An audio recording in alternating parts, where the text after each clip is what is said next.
Salut les amis, lundi 17 août, revenu de vacances, ça fait toujours plaisir de partir, faire plaisir à sa femme, mais ça fait toujours plaisir de revenir pour retrouver ses vaches, ses tracteurs, ses champs. Donc là en l'occurrence je suis en train de semer des trèfles gras. Donc on avait déchaumé, c'était sur Glorge il y a 6 semaines. Ben regardez, on a eu un peu de pluie, ça a permis de faire germer la céréale et les mauvaises herbes, comme je vous avais dit. Les fameuses farneuses, comme on appelle, les canopodes. Donc encore, ça fait pas du mauvais boulot. Il faut que j'aille doucement. Je voulais pas y mettre du désherbant, du Roundup. Je voulais pas y repasser un autre coup de chômeur. Donc du coup, ça se fait pas trop mal. J'avance à 4-5 km/h. Voilà pour mon petit travail de la journée. Enfin, il y en a pour la semaine. Mon fils est parti en vacances. Oui, donc ça s'est très bien passé la semaine dernière. En général, quand on part en vacances, ça se passe plutôt bien, puisque j'étais dans une magnifique région, le Jura et la Haute-Savoie, avec des gens super sympathiques. Voilà, on a pu voir des paysages merveilleux. Malheureusement, c'était un peu sec, pas trop d'eau dans les rivières, c'est comme ça cette année. Après, on a passé le week-end chez mon ami Hervé Michon, que je connais que depuis 1 mois et demi, mais lui, il me connaît depuis très longtemps que je suis sur les réseaux. Donc, j'en reviens pas. La fête qu'il a organisée pour les 100 ans de son entreprise, c'est juste incroyable. J'en ai pris plein les yeux avec mes collègues. En plus, on était invité d'honneur par rapport au fait qu'on est sur les réseaux pour lui attirer un peu de monde.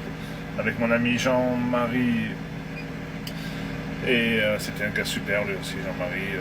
Incroyable. On a fait des belles rencontres. En plus, nos femmes, elles sont super bien entendues. Donc, que demande mieux le peuple? Donc félicitations pour cette super fête, 3-4 000 personnes le samedi et le dimanche, pour ces 100 ans de cette très belle entreprise agricole, de père en fils, même plus, gendre, belle-fille, toute la famille y est, ça fait plaisir.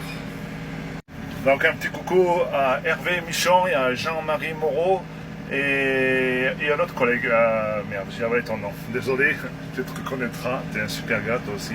Après, je voudrais revenir sur une petite anecdote qui s'est passée la semaine dernière. C'est une petite, c'est juste incroyable, mais vous allez me dire ce que vous en pensez. Est-ce que j'ai une étoile sur la tête? Est-ce que c'est un signe? Est-ce que c'est le hasard? Moi, je pense qu'il n'y a pas de hasard. Donc, vous savez, la semaine dernière, le mardi dernier, quand je suis allé voir les chèvres de notre ami Stéphane, du moins quand je suis allé chez sa maman, à côté du lac Clément, où on a tourné une vidéo que vous avez vue.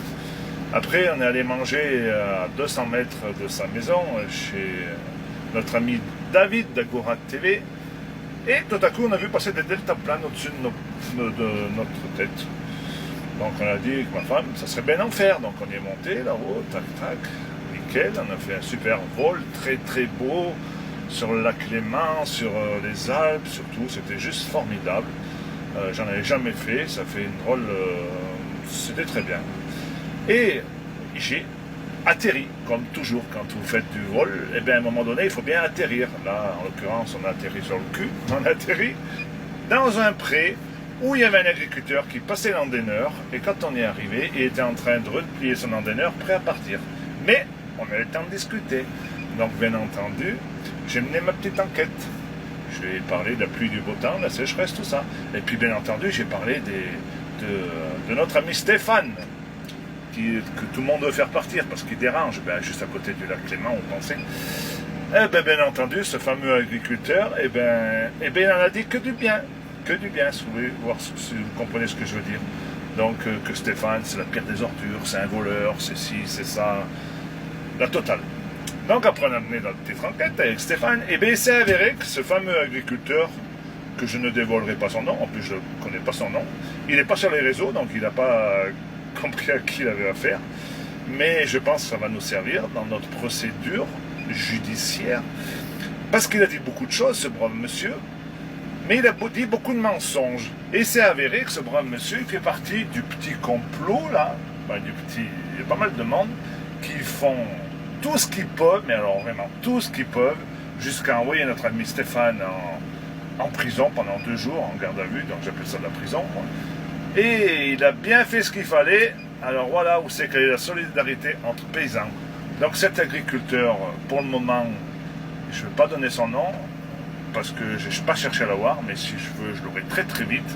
Donc honte à lui. Et voilà. Voilà, petite anecdote, c'est que ben, j'aurais pu atterrir dans un autre champ, j'aurais pu atterrir n'importe où. Je suis atterri chez le pire des agriculteurs qui veut absolument que Stéphane Servoz s'en aille.